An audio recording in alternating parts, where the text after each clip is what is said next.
করেছে চোরের দোষ নাই, গৃহস্থের দোষ।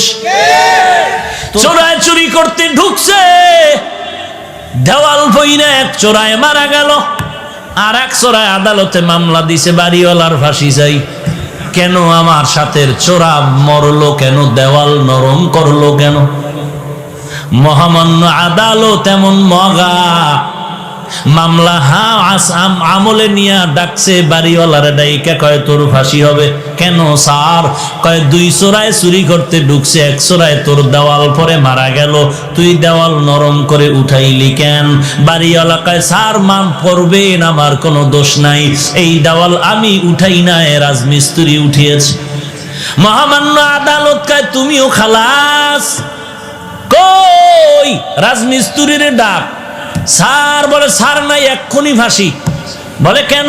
কথা শুনেন, কি সমস্যা? বলে দেওয়াল নরম করে উঠাইলি কেন? বলে দেওয়াল উঠাইছি আমি, তবে নরম আমার কারণে হয় নাই, যেই যোগালি আমার এই সিমেন্ট মিলাই দিছে, পানি বেশি দিছে, নরম হয়ে গেছে, আমার কোনো দোষ নাই। মহামান্য আদালতকে তোরও মাফ করে দিলাম। ধর যোগালি কই, এই তুই পানি নরম করে বালু দিলি কেন? বলে স্যার আমার কোনো দোষ নাই, আমি বালতি দিয়া বালুর মধ্যে পানি ঢালতেছিলাম, হঠাৎ করে একটা হাতি জোরে চিৎকার দিয়া দৌড় মারছে, এই ভয়ের ঠেলায় বালতির পানি বেশি বেড়ে গেছে, হাতিওয়ালার দোষ। বল তুইও মাফ। হাতিওয়ালারে ডাক, হাতিওয়ালা তুই এই অন্যায় করলি কেন? কয় স্যার আমার হাতি এমনিই চেতে না, এমনি গরম হয় না, এক বেডিয়ে এক মহিলা সুন্দরী রূপসী স্বর্ণের অলংকার লাগাইয়া ঝুম ঝুম করে আওয়াজ করতেছিল, হাতি দেখা গরম হয়ে গেছে। কয় তুমিও মাফ। মহিলার ঝুনঝুনালারে ডাক, মহিলা ডাকছে, এই ম্যাডাম তোমার ফাঁসি হবে। বলেন কি ম্যাডামের ফাঁসি হবে? বলে হ্যাঁ। কেন? বলে তোমার ঝুনঝুন আওয়াজে হাতি গরম হইছে, চোরায় মারা গেছে। বলে আমার ঝুনঝুন আওয়াজ তো আমি বানাই নাই, এই দোষ সব স্বর্ণকারের। এই আওয়াজ কেন আমার দোষ? বানাইছে কে? স্বর্ণকার। তুমিও খালাস। স্বর্ণকার লাব্বাইক। কেন অস্ত্র বানাইলি এইভাবে আওয়াজ দেনেওয়ালা? স্বর্ণকার এবার তো কোনো দেয়ালে পেট থেকে গেল, এখন আর কোনো জবাব নাই। স্যার কিছু করার নাই, বানাইছি তো বানাইছি। বলে এখন তোর ফাঁসি হবে। বলে কই এর ফাঁসি আমার গলায় আসলো কেন? কি এর ফাঁসি? বলে পরে ফাঁসির পরে জানা যাবে, এখন ফাঁসি হবে। কোনো কথা নাই। কপাল বড় খারাপ, ফাঁসির মঞ্চে যখন স্বর্ণকারের নেওয়া হলো, ফাঁসির মঞ্চে যখন দাঁড়ায় গেল, ফাঁসির মঞ্চে গিয়ে দেখে মারাত্মক সমস্যা, ফাঁসির রশির সাথে গলা মিলে না, রশির ফাঁকা বড়, গলা চিকন। এইবার বলে বাদশা নামদার কি করা যায়? কয় এর গলার সাথে রশি মিলে না, কয় এডারে বাদ দিয়া এই দেশে খুঁজা দেখ যার গলা মোটা, এডারে ঢুকা। এইবার জল্লাদ খুঁজো, দেশের মধ্যে কারে পাও গলা মোটা, এডার ফাঁসি দাও। খুঁজতে খুঁজতে খুঁজতে খুঁজতে একজন গলা মোটা পাইল, পীর সাহেবের খাদেম। এমন এক খাদেম পাইছে যে ফাঁসির রশির সাথে গলা খাপের খাপ, বাপরে বাপ মিলে গেছে। এমন মেলা মিলল। এইবার মরার আগে বলে কোনো দাবি আসেনি? এইবার খাদেম কয় হ্যাঁ আছে। কি দাবি? বলে আমার পীরের সাথে আমি একটা বেয়াদবি করেছিলাম, ওই বেয়াদবির জন্য ক্ষমা চাইব। কি বেয়াদবি করেছ? পীর আমাকে নিষেধ করেছিল এই দেশে যেন না থাকি। কেন নিষেধ করেছিল? আমরা যখন সফরে রওনা হলাম, এই দেশে আইসা দেখলাম ঘিয়ের দাম তেলের দাম সমান। তেলের দাম? আমি বললাম হযরত আমার শরীর হয় না, এত গোশত খাই, জনমের মতো খাই, এরপর শরীর বানে না। তেলের দাম ঘিয়ের দাম যেহেতু সমান, কম দামে ঘি খাইয়া মোটা হয়ে যাব। আমার পীর বারবার বলছে এই দেশের ঘি খেয়ে মোটা হইলে বিপদে পড়বি, কেন এত দামি ঘি, কেন কম দামে পাইলে খাবো না? পীর বলছিল সাবধান, যেই দেশে তেলের দাম ঘিয়ের দাম সমান, ওই দেশে কোনো ইনসাফ নাই। যেই দেশে নারী আর পুরুষের দাম সমান, ও দেশে ইনসাফ নাই। যেই দেশে শিক্ষিত শিক্ষিতের মান সমান, দেশে ইনসাফ নাই। পীরের কথা আমি মানি নাই। আমি পীরেরে বললাম হুজুর যত বয়ান দেন ঘি না খাইলে কলিজা ঠান্ডা হবে না। হুজুর আমাকে বলল টের পাবি সময় মতো। এখন তো টের পাবো পাবো ভাব। আমার পীরের একটু খোঁজ করে দেখাও। পীরেরে তালাশ করে আনা হলো। হযরত জি মেহেরবানি করে মাফ করে দেন, মুরব্বির কথা না মানলে এমন এমনই গজবে পড়া লাগে, এমন বিপদ আইছে, কোথার ফাঁসিয়া আমার গলায় লাগতেছে, কোথায় জানি কি গ্যাঞ্জাম লাগছে, এখন আমারে ফাঁসি দিচ্ছে, সরকার আমারে দাওয়াত দিছে ফাঁসির জন্য। এই বিপদ থেকে বাঁচার উপায় কি? বলে মুরব্বী মানবি জীবনভর? বলে হ্যাঁ মানবো। মুরব্বীর সাথে বেয়াদবি আর করবি নি? কয় জীবনও করবো না। কয় এইবারও বাঁচার বুদ্ধি দেই, মরণের জন্য তুই পাগল হয়ে যাবি, তুই বলবি আমাকে তাড়াতাড়ি ফাঁসি দাও, আমারে তাড়াতাড়ি ফাঁসি দাও, এই কথা তোর কথা বন্ধ করবি না, এরপরে যা হওয়ার হবে। এইবার জল্লাদ যখন ফাঁসির মঞ্চে নেয়, খাদেম কয় আমাকে দাও। পীর সাহেব বলে খবরদার, এই খাদেমরে দিবা না, ফাঁসি দিলে আমাকেই দাও। দুইজন আর কিলাকিলি লাগছে ফাঁসি হওয়ার জন্য। সবাই আশ্চর্য হয়ে গেল, এমন কাহিনী তো জমিনের মধ্যে আর হয় নাই।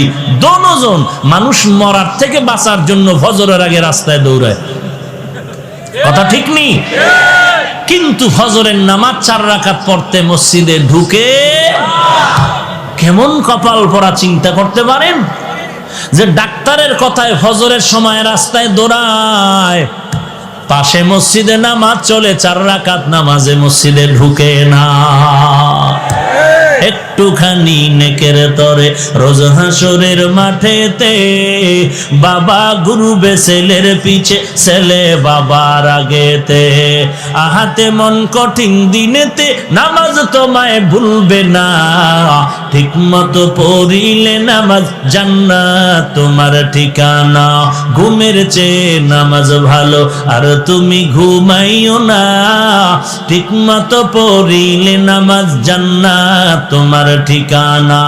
আমার প্রাণের ভাই বোনেরা জলদি করে উঠে যাও, ওযু করে তাড়াতাড়ি নামাজ পড়তে লেগে যাও। আহা নবী বেনামাজির শাফাআত করিবেন না, ঠিক মতো পড়িলে নামাজ জান্নাত তোমার ঠিকানা। ঘুমের চেয়ে নামাজ ভালো আর তুমি ঘুমাইও না, ঠিক মতো পড়িলে নামাজ জান্নাত তোমার ঠিকানা। ঠিক মতো নামাজ বছরে কয়বার? বছরে বলে 5 বার। চিন্তা করছে যে তাও ঠিক নাই। কি ঘুমাইতেছেন আপনারা? ভাইরা আমার, এক হুজুর বলে কেউ জাহান্নামে যাবেন, কয়েকজন মুরব্বী হাত উঠে আল্লাহু আকবার। আপনারা কি জাহান্নামে যাবেন? বলে আমিও যাবো না, আমার আব্বাও যাবে না। তো হাত তুললেন কেন? বলে টুপিওয়ালারা যা বলে তো ভালোই বলে জানি। নামাজ কয়বার? হ্যাঁ, দৈনন্দিন কত ওয়াক্ত? 5 ওয়াক্ত নামাজ। না পড়লে তো আর সমস্যা নাই, আছে তো পড়েন না কেন? এই আশেকে রাসূল এখানে বসে আছেন, বয়ান শুনবেন, এমনও টাটকা আশেক বসে আছে, ফজরের নামাজও পড়েন নাই, জোহর পড়ে নাই, আসর পড়ে নাই, মাগরিব পড়েন নাই, এশা পড়েন নাই। সামনে ফজর পড়বেন কিনা আল্লাহ ভালো জানেন। মদিনার নবী বলেন, এর উম্মতের দল, কাফের আর মুসলমানের মধ্যে ব্যবধান, বেঈমানের গোষ্ঠী নামাজ পড়ে না, আর যারা মুমিন নবীর আশিকেরা একবারের নামাজও ছাড়ে না। মকুন সুস্তি নামাজে পাঞ্জে গানা, ফাওয়াইলুল লিল মুসাল্লিন আল্লাযিনা মুমিনারা ইনামাজে এমদাদে দা, ইস্তাঈনু আয়াতে কুরআবা, আয়াতে কদ আফলাহারা ইয়াদেকুন গৌর কুন্দ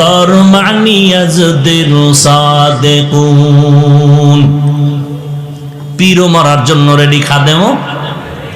বাদশার কানে খবর গেল, স্যার এমন কাহিনী, পীরেও মরতে চায়, মুরিদেও মরতে চায়।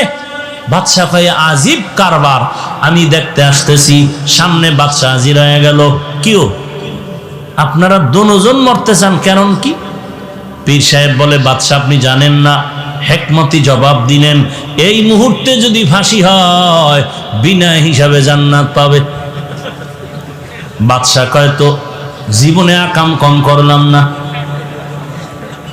জীবনে আকাম তো কম করি না, এই মরণ যদি বিনা হিসাবে জান্নাত পাওয়া যায়, সব জল্লাদদের ডাক দিয়ে কয় পীরেরও বাইন্দা অন্য জায়গায় নিয়ে যা, মুরিদেরও নিয়ে যা, তাড়াতাড়ি দেরি করিস না, গলায় ফাঁসি আমার দিয়ে দে। দেখছেন নি কই চোরার চুরির বিচারায় ঢুকলো। হায় হায়, সেই হাকিমুল উম্মত বলেন, ওই ঘটনা দিয়েই বললাম, ও বাঙালি মুসলমান, জিকিরের বিরুদ্ধে যারা কথা কয় তাদের দোষ নাই, যারা জিকিরের পক্ষ হইয়া সমাধান দেয় তাদের দোষ দেয়। পর্দার বিরুদ্ধে যারা কথা বলে তাদের দোষ নাই, পর্দার পক্ষ হইয়া মদিনার নবীর মোহাব্বতে যারা সমাধান দেয় তাদের গালি দেয়। আছে না নাই? এই জন্য বললাম চোরের দোষ নাই, যে চোরের দোষ, চোরকে চুরির মাল ধরায় দেয় তার দোষ হয়ে যায়। এর নবীর উম্মতের দল, এর একমাত্র কারণ জাহান্নামের ভয় নাই, তাকওয়াওয়ালা কোনো মুরব্বি নাই। সামনে যাব। আলিফ লাম মিম। প্রশ্ন ছিল অর্থবিহীন অক্ষর কেন আল্লাহ দিলেন? তার এক নাম্বার জবাব হলো বেঈমানের প্রশ্নের জবাব। বেঈমানেরা বলতো মুহাম্মদ কোরআন বানায় বানায় বলে আল্লাহর কালাম। আল্লাহ জবাব দিলেন, এ বেঈমানের দল, মুহাম্মদ যদি কোরআন বানাইতো আলিফ লাম মিমের অর্থ জানতো।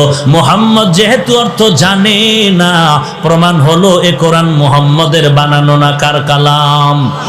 বাল হুয়া কুরআনুম মাজিদুন ফি লাউহিম মাহফুজ।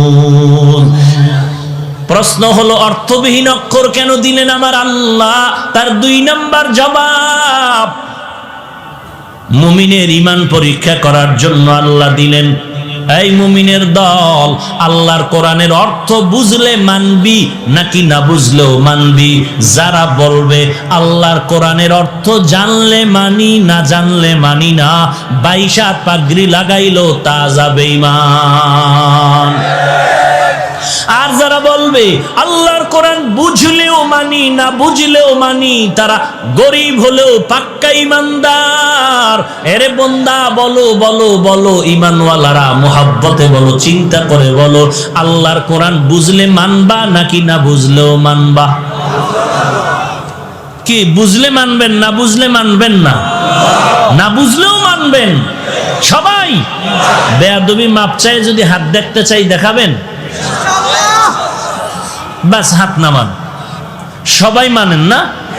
অর্থ না বুঝলেও মানেন? তাহলে তাদের ফতোয়ার কি জবাব দিবেন? ফতোয়ার যারা বলছে অর্থ না জেনে পড়লে লাভ নাই, আপনারা এই খবর জানেন না? হ্যাঁ, আরে ভাই, এক বয়ান 1 2 3 অন 2 থেকে একেবারে 20টা পর্ব আকারে এরকম বক্তব্য বের হচ্ছে ইউটিউবের মধ্যে। অন পর্ব, দ্বিতীয় পর্ব, তৃতীয় পর্ব, পঞ্চম পর্ব, চতুর্থ পর্ব। পুরা পর্বের বিষয় হলো অর্থ না জেনে কোরআন পড়লে লাভ নাই। এইটা বুঝাইছে শুধু পর্ব আকারে বক্তব্য দিয়ে। আর আপনারা বলেন কোরআন শরীফের অর্থ না জেনে আমরা মানতে রাজি, আর তারা পর্ব আকারে বক্তব্য দিতেছেন অর্থ না যাই না পড়লে লাভ নাই। এখন তাদের ফতোয়া মানবেন? কথা বলেন। এখন যদি আপনি বলেন যে আমি তার বিরুদ্ধে বললাম, কেন তার বিরুদ্ধে বললাম? হ্যাঁ, কোরআনের ইজ্জত রক্ষার্থে উম্মতকে জাহান্নাম থেকে বাঁচাইতে যা বলার তা বলতে হবে। যদি কারো স্বার্থে আঘাত লাগে সেজন্য কিছু করার নেই। বুঝাইতে পারলাম? তাহলে কোরআনের অর্থ না জেনে পড়লে লাভ আছে না নাই? এবার শুনেন মদিনার নবীর কথা। قال النبي صلى الله عليه وآله وسلم من قرأ حرفا من كتاب الله فله حسنة والحسنة بعشر أمثالها। নবী বলেন আল্লাহর কোরআনের একটা অক্ষর পড়লে সাথে সাথে একটা হাসানা পাইবা। একটা হাসানার পরিমাণ 10টা নেক, হয় না?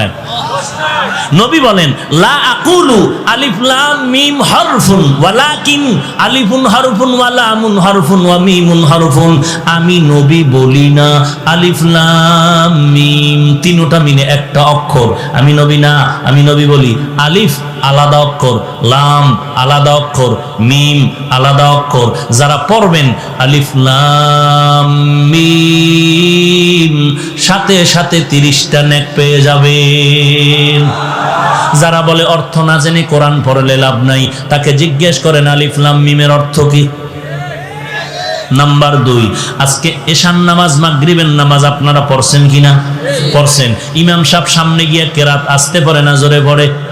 ইমাম সাহেব এমন একটা সূরা পড়ছে মুখস্থ, ওই অর্থ ইমাম সাহেব জানে না, আমরা মুক্তাদিরাও জানি না। বলে নামগো নামাজ হবে নি? কোরআন তেলাওয়াতের সওয়াব পাবনি? আসেন 3 নাম্বার, রমজান মাসে খতমে তারাবি পড়েননি? 12 বছরে একটা হাফেজে কোরআন ইমামতির মুসাল্লায় গিয়া ওই 27শে কদর পর্যন্ত দৈনন্দিন 1.5 পারা 1 পারা পড়ে কোরআন মুখস্থ পড়তেছেন। হাফেজ সাহেব অর্থ জানে না, আমরা মুক্তাদিরা তো আগের থেকেই জানি না। বলে নামগো তারাবির তেলাওয়াতের সওয়াব পাবো না, গুনাহ হবে? এবার বুঝেন এই কথাগুলো বলার দরকার নাই তো। এটি বললেই তো পর্বওয়ালার চান্দি গরম হবে। আমি তো আর পর্বওয়ালার দিকে তাকায় কথা বলবো না, আমি তো উম্মতের ঈমান বাঁচানোর জন্য বলবো। কথা ঠিক কিনা বলেন? এখন যদি বলেন হুজুর অমুকের পিছে লাগলেন কেন, ওরে উনি কোরআনের পিছে লাগলো কেন, এটা না আগে জিগাইবেন। আমি হুজুরের পিছে লাগছি, উনি কোরআনের পিছে লাগলো কেন, উনি সুন্নতের পিছে লাগলো কেন? এত দুনিয়ার বয়ান আছে, দুনিয়াতে কোরআন হাদিসের বয়ান, নামাজের বয়ান, পর্দার বয়ান, যাকাতের বয়ান সব বাদ দিয়া ওই উম্মতের মাঝে এমন বয়ান কেন করবে যেই বয়ানে উম্মতের আলেম ওলামারা, উম্মতেরা বিভ্রান্তে পড়ে যায়? ভাইরা আমার, কষ্ট হচ্ছে আপনাদের? লম্বা কথা, আর একটু সামনে আগাই। আমি যত তাড়াতাড়ি পারি গুছাই নিব। এই উঠবেন না কেউ, উঠলেই আমি হাত উঠাই ফেলবো। তখন কানলেও মোনাজাতের কান্দা হবে, বুঝেন নাই? তখন আর হাত নিচে নামবে না, কানলেও দোয়া হবে মোনাজাতের কান্দা। চলবে আর একটু? থাকবেন সবাই? কারা কারা থাকবেন না?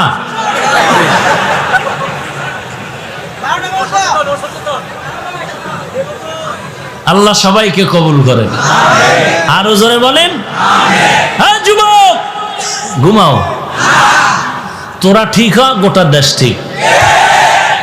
পৃথিবীতে আসছো কয়বার, যাবি কয়বার? মুনাফিকের মতো হয় মরিস না, হকের ঝান্ডা উঁচু করে মরতে হবে। কোন মুনাফিকি করবি? আমাদের কোন অন্ধভক্ত হওয়া যাইব না। আব্বারেও মানি, আমার পীরকে মানি কতক্ষণ? আল্লাহ এবং নবী মানবেন যতক্ষণ। যদি দেখি আমার পীর, আমার আব্বা আল্লাহ মানে না, নবী মানে না, তাকেও মানা যাবে? মানা যাবে না কথার অর্থই না তারে গালি দিব, খবরদার।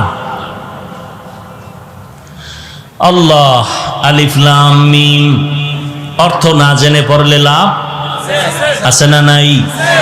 এই কথা সবাই একমত? আল্লাহ আমল করার তৌফিক দান করেন। আল্লাহ অর্থহীন অক্ষর কেন দিলেন, তার 3 নাম্বার জবাব। 3 নাম্বার জবাব হলো অবশ্যই অর্থ আছে, লেখক জানেন, পাঠক জানে না।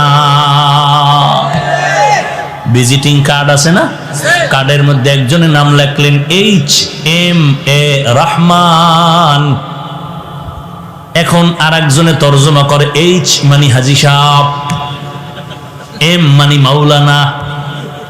ভিজিটিং কার্ড ওয়ালা একা কিরে বলে তাফসীর করতেছি। মিয়া কি তাফসীর করো? বলে HMA রহমান, H এর তাফসীর করলাম হাজি সাহেব। কয় 13 বার ইস্তেগফার পড়। কারণ আমার 14 গোষ্ঠীর মধ্যে কেউ হাজ করার সুযোগ পায় না, আমি যাব বলে যাই নাই। চেষ্টা আছি সুদের টাকাটা পুরা পাইয়া যাবো। আছে না নাই? কি খুশির খবর, সুদের টাকা হজে যায় বদমাস। আছে না নাই? সুদ খাইয়া কি খুশি, কয় জানো এই বিল্ডিং আমার সুদের টাকায়। ও ভাইজান, তুমি সুদ খাইয়া কি পরিমাণ নিচে নেমেছ? তোমার আপন মায়ের সাথে তুমি জিনায় গুনার লিপ্ত আছো। নিজের আপন মায়ের সাথে জিনার গুনাহে লিপ্ত তুমি। একটা নেক আমল আল্লাহর কাছে গ্রহণ হবে না। ভাইরা আমার, এরপরে বলে তুই এম দ্বারা কি বুঝাইলি? বলে মাওলানা কয় জীবনে তো মাদ্রাসার বারান্দায় পাড়া দেই নাই, দয়নুস পর। বলে তাহলে তুমি এই চেম দিয়া কি বুঝাইলা? বলে এইচ দ্বারা আমার বংশ হাওলাদার, এম দ্বারা মুহাম্মদ, এ মানে আব্দুল রহমান তো স্পষ্ট। তাহলে এইচ এম এ অক্ষরগুলো দিলেন, অর্থ লেখক জানে, কে জানে না? আলিফ লাম মিম, আলিফ লাম র, এগুলোর অর্থ আছে, কে জানেন? আমার আল্লাহ, কোন মাখলুকত জানে না। টোটাল বয়ানের কি রেজাল্ট পাইলাম? আল্লাহ কোরআনে অর্থবিহীন অক্ষর দেন নাই, আল্লাহ পাক অর্থ সহ অক্ষর দিয়েছেন। তবে আল্লাহই তার অর্থ জানেন। আল্লাহু আ'লামু বিমুরাদিহি, আল্লাহ তার অর্থ জানেন, আর কেউ জানে না। 4 নাম্বার জবাব দিবনি, অর্থ নবীও জানে, অর্থ নবীও জানে, তবে উম্মতের জানায় নাই কেন? বলে এটা বন্ধুর সাথে বন্ধুর কথা বলার পাসওয়ার্ড, গোপন নাম্বার। এই পাসওয়ার্ড আসেনি রে যুবক? হ্যাঁ, কি সুন্দর লেখো না, H+S বাথরুমে। কি বিশাল একটা কাগজ পাইছে বাথরুম,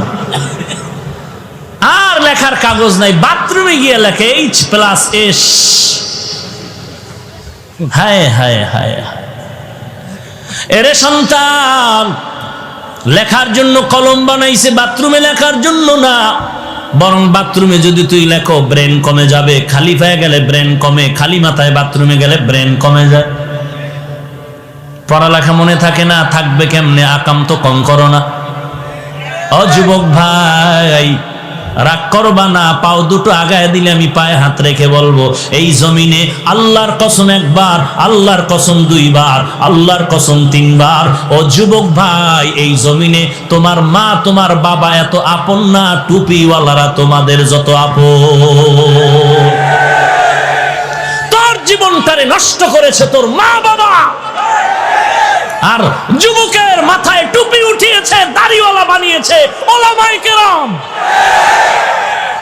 তোকে জাহান্নাম থেকে বাঁচাবার ফিকির নিয়ে পায়ে ধরে ধরে আলেম হক্কানি ওলামায়ে কেরাম বয়ান করতেছে জাহান্নাম থেকে বাঁচানোর জন্য। আর তোর জীবনকে চূড়ান্ত বিপন্ন করার পেছনে তোর মা বাবায় অপচেষ্টা করেছে, ঠিক মতো লেখাপড়ার খবর নেয়নি, হাতে মোবাইলের গজব তুলে দিয়েছে। তোর মায়ে জানে তুই লাইন করো কার সাথে, মায়ে জানিয়েও বাধা দেয় না। আবার অনেক মা ভয় পায়, দিলে কিনে জানি মাইর খাওয়ান লাগে, আছে না নাই? বাবায় জানতেছে তারপরও বাধা দেয় না।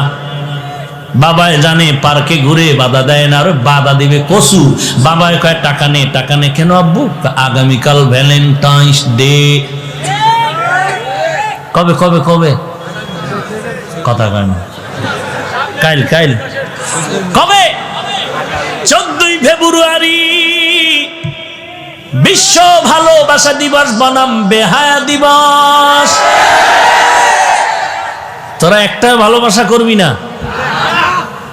আরে ভাই, দিনের ভালোবাসা কর, করবি? তাহলে 500 টাকা যদি ভাড়া লাগে যাবি ঢাকা। 14ই ফেব্রুয়ারি ঢাকা মাদ্রাসার মাহফিল, মোহাব্বতের নজরে দিল খুলে সবাইকে দাওয়াত দিলাম ঢাকা। যেই মাদ্রাসার খেদমত করি ওই মাদ্রাসার মাহফিলে সকলকে দাওয়াত।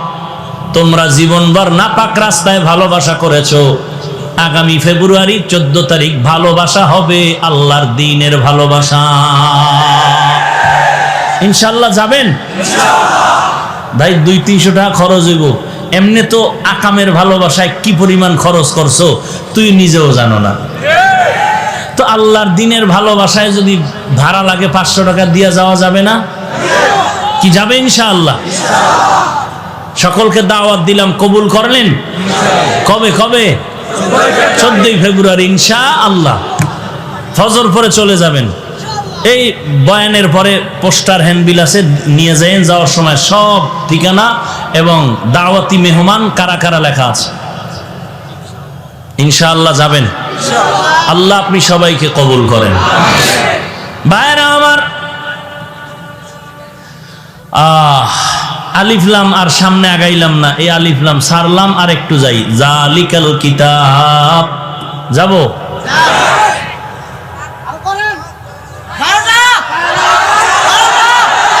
জালিকাল কিতাব, ভালো করে বুঝেন। কোন নিকটের জিনিস ইঙ্গিত করার জন্য আমরা বাংলায় বলি এই, কোন দূরের জিনিস ইঙ্গিত করার জন্য বলি ওই, বলি না? ওই মানে কি, কাছে না দূরে? আর এই মানে, এটার আরবি গ্রামার কি বলে? ওই মানে জালিকা, ওই কিতাব মানে জালিকাল কিতাব, আর এই কিতাব মানে হাদাল কিতাব। এখন বলেন, আল্লাহর কোরআন দূরে নাকি আমগো কাছে? বলেন না কেন? তাহলে হবে হাদাল কিতাব। আল্লাহ কেন বললেন জালিকাল কিতাব? প্রশ্ন বুঝলে জবাব বুঝবেন। প্রশ্ন বুঝলেন? কোরআন কাছে না দূরে? কাছে। কাছে, ঠোঁটের আগায় কোরআন, সিনার মধ্যে কোরআন, মাদ্রাসায় কোরআন। কথা বলেন? তাহলে হওয়া দরকার ছিল হাজাল কিতাব। কেন বললেন জালিকাল কিতাব? আমি শুধু এই কথাটার সমাধান দিয়ে মোনাজাতের দিকে যাওয়ার চেষ্টা করব ইনশাআল্লাহ। জালিকাল কিতাব কেন বললেন? প্রশ্ন। এর এক নাম্বার জবাব, জালিকাল কিতাব আয় হাদাল কিতাব। জালিকা দ্বারা হাজাই উদ্দেশ্য। কেন আল্লাহ বললেন? বলে এটা কোরআনের সাজানো একটি অলংকার। কারণ কোরআনের মতো এত সুন্দর কিতাব, ফাসাহাত, বালাগাত, অলংকার যুক্ত কিতাব আর জমিনে একটাও নাই। জালিকা দিয়ে আল্লাহ বুঝাইলেন হাজাল কিতাব, এই কিতাব। এগেল এক জবাব। জবাব নাম্বার 2, জালিকাল কিতাব মানে ওই কিতাব। আসলে কিতাব দূরে মানে কি? কোরআন শরীফ আমাদের কাছে, কোরআনের রিডিং এবারাত কাছে, কিন্তু কোরআনের ব্যাখ্যা তাফসীর আমাদের মেধা থেকে অনেক অনেক দূরে। ওদিকে ইঙ্গিত করার জন্য বলা হলো জালিকাল কিতাব। 3 নাম্বার জবাব, জালিকাল কিতাব মানে ওই কিতাব। ওই কই? বলে ওই আদম নবী থেকে ওই ঈসা রূহুল্লাহ পর্যন্ত যত কিতাব আল্লাহ তাদের দান করেছেন, ওই সমস্ত ইলমের সব কোরআনের মধ্যে জমা আছে। এই কিতাব মানে ওই ঈসা নবীর কিতাবের ইলমের কিতাব, ওই আদম নবীর ইলমের কিতাব এই কিতাব, ওই ইব্রাহিম নবীর ইলমের কিতাব এই কিতাব। জবাব নাম্বার 4, জালিকাল কিতাব মানে হলো ওই লাউহে মাহফুজের কিতাব। লাউহে মাহফুজ চিনেননি? এই যে আপনাদের সিলেট হবিগঞ্জের কাছে শিক্ষক ছাত্রকে বলে, এই ছাত্র বলো তুমি আসমান কাছে না হিমালয় পর্বত কাছে? ছাত্র কয়, স্যার আসমান অনেক কাছে, হিমালয় পর্বত দূরে। বলে কেমনে বললি? বলে আসমান দেখা যায়, হিমালয় পর্বত দেখা যায় না। এরে নবীর আশিক উম্মতের দল, লাউহে মাহফুজের কিতাব মানে ওই দূরের কিতাব। কোথায় সে লাউহে মাহফুজ? আমরা যেই জমিনটার মধ্যে বিচরণ করি, দর্শন বলে এর নাম পৃথিবী। উপরে তাকাইলে দেখি খালি খালি খালি, বিজ্ঞান আর দর্শন বলে মহাশূন্য। নবী বলেন আমি মেরাজের রাত্রে এগুলো অতিক্রম করে করে মাপ দিয়া দিলাম আল্লাহর পক্ষ থেকে। এই যে মহাশূন্য দেখতেছি, এই মহাশূন্যের দূরত্ব হলো 500 বছরের পথ। এর উপরে হলো প্রথম আসমান। আমরা যে দেখতে পাই আসমান কত দূর? কথা কয় না, 500 বছরের দূর। এই মহাশূন্যের মাঝখানে একটা স্তর আছে যেটাকে বলে মধ্যাকর্ষণ। কিছু জিনিস রেখে দিলে পরেও যায় না, উপরেও যায় না। দুনিয়ার বিজ্ঞানরা মাথা খাটাইয়া স্যাটেলাইট বানায় ওখানে রেডি করে রাখছে, আর ওই স্যাটেলাইটের মাধ্যমে জগতের খবর নিয়ে এরপরে সেন্টারের মধ্যে দেয়। আর আমরা ভয়েস অব আমেরিকার খবর স্যাটেলাইটের মাধ্যমে দুনিয়ার সব খবর জানতে পাই। নবী বলেন আমি বাইতুল্লাহ থেকে বাইতুল মাকদিসে গেলাম, ওখান থেকে আমার জন্য আল্লাহ লিফটের ব্যবস্থা করলেন। ওই লিফটে আমি প্রথম আসমানে গেলাম। 500 বছরের পথ পেরিয়ে গিয়ে দেখলাম প্রথম আসমানে 2টা দরওয়াজা জমরাদ ইয়াকুত পাথর দ্বারা বানানো, এবং প্রত্যেকটা দরওয়াজায় তালা লাগানো হলো নূরের তৈরি তালা। জিবরাইল আমিন বললেন দরজা খোল। ভেতর থেকে দারোয়ান বলল কে আপনি? বলে আনা জিবরাইল। ওমা মাআক, আপনার সাথে কে? বলে হুয়া মুহাম্মদ সাল্লাল্লাহু আলাইহি ওয়া আলিহি ওয়াসাল্লাম। বলে এখানে আসার কি অনুমতি আছে নাকি? বলে হ্যাঁ আছে। দরজা খুলে দাও। বলে তালার চাবি কই? বলে চাবি হলো বিসমিল্লাহির রাহমানির রহিম। কপাল খারাপ যে বিসমিল্লাহটাও ঠিক মতো পড়তে জানি না রে মুসলমান। যদি ঘুমের ঘরে 21 বার বিসমিল্লাহির রহমানির রহিম পড়ে ঘুমাও, আল্লাহ পাক রব্বুল আলামিন বিসমিল্লাহর বরকতে তোমার ঘর ফেরেশতা দিয়ে হেফাজত করবেন। আজে বাজে স্বপ্ন দেখবা না। আর কপাল যদি খুলিয়া যায় 21 বার বিসমিল্লাহ পড়িয়া 13টা বিড়ি টানবা, দেখবা নবীর সাথে মোলাকাত হয়ে যাবে। বাংলাদেশে এত দামি দামি মজলিস হয়, সমাবেশ হয়, কোটি কোটি কোটি টাকা ব্যয় করে সমাবেশ, ভিআইপি বসার জায়গা, সামনে কত পুরস্কারের আয়োজন, ভিআইপি নাস্তার খানার আয়োজন। ওই সমস্ত দামি দামি মজলিসের এক বিন্দু কোনো সওয়াব নাই। আর আজকে মাধবপুর স্টেডিয়ামের মধ্যে বসার জায়গাটাও ভালো না, বিছানাটাও ভালো না, কিন্তু এই মজলিসটার এত দাম, বসার সাথে সাথে গুনাহ মাআফ। আয় বেরাদার, এই স্লোগান দিবেন না। আয় বেরাদার দূরে বাসা জিয়ারে বদ, ইয়ারে বদ বদ তোর বুয়াদ আজমারে বদ, মারে বদ তন হাতরা বর যা জানাত, ইয়ারে বদ বর জানে ইমানত জানাত, ইয়ারে বদ রদ তুরা সোয়ে জাহিম, ইয়ারে নেকু গিরে তায়াবি নাঈম। স্লোগান দিবেন সময় মতো। যেখানে দিন ও ঈমান রক্ষার জন্য ডাক আসবে সেখানে ঝাঁপিয়ে পড়তে হবে। কথা ঠিক না? তখন মুসলমানের একটা স্লোগান এমন পাওয়ার, ওই স্লোগানটা দিলেও কোনো অস্ত্র লাগবে না, বেঈমান পালাইতে বাধ্য হয়ে যাবে। ভাইরা আমার, এমন একটা কিতাব আল্লাহ আমাদেরকে দান করেছেন যে কিতাবের মতো কোনো কিতাব নাই। কেমন এক কিতাব! দুনিয়ার অন্য অন্য যত কিতাব দেখবেন ওই কিতাবের মধ্যে ভুলের কোনো শেষ নাই। আর আল্লাহ বলেন এমন কিতাব দিলাম যার মধ্যে ভুল পাবি দূরের কথা, ভুলের কোনো সন্দেহেরও অবকাশ নাই। এমন একটা কিতাব, এমন কিতাব যেই কিতাব পড়লেও সওয়াব, শুধু তাকাইয়া তাকাইয়া দেখলেও আমলনামায় সওয়াব।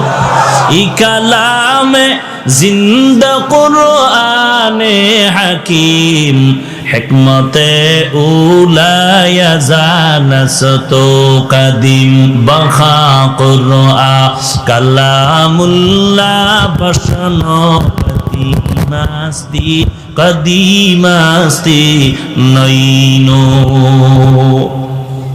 আমরা কাউকে ভালোবাসবো কার জন্য? আমরা কাউকে খারাপ ভাববো কার জন্য? আল্লাহর জন্য। কাউকে খারাপ ভাবা মানি কি? মানি হইল আল্লাহ যাকে ভালোবাসে না আমি তাকে ভালোবাসি। আল্লাহ কাকে ভালোবাসে না? যে তাহাজ্জুদ পড়ে, যে লম্বা দাড়ি ভাগরিওয়ালা। হ্যাঁ, বুঝেন বুঝেন? তাহলে আমি একজনকে ভালোবাসবো কেন?